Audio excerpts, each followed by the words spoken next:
America's trade deficit. What does it mean for Netflix and Marvel and for you and me and creative people in our country?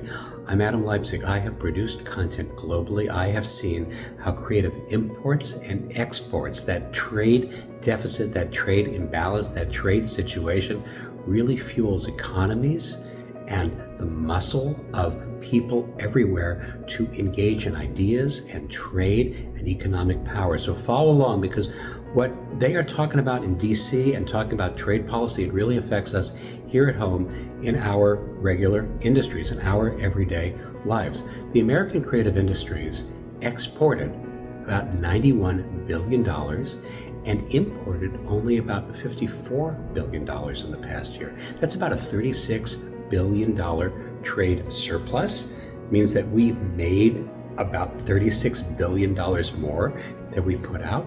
So that's great. That $36 billion puts creative industries at work. It makes studios run. It produces our shows. It puts food on our creative tables. That's fantastic. Now, traditional economies, they fear trade imbalances, they fear trade deficits.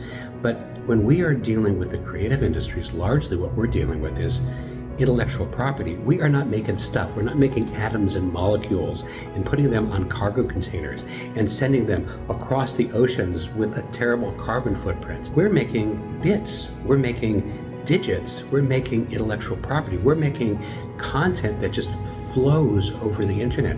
It flows across satellites. And as long as we can really have a policy and a series of policies that slap down boundaries between countries so there can be a free exchange of creative work, of media work, that's great because it keeps us all working. And it's also great because our industry is one which has always been an international industry. Every movie, every show I have worked on has had people from many different countries. Even if we're only shooting in one country, there are people from many different countries working on the show. And also, we are doing different parts of the job in different places. Right now, for example, I am making a movie which has people in Spain, Belgium, France, Ecuador, Chile, United States, Canada, and we're all working together on the project. There may be other countries involved as well by the time we are all done. So that's all really, really good.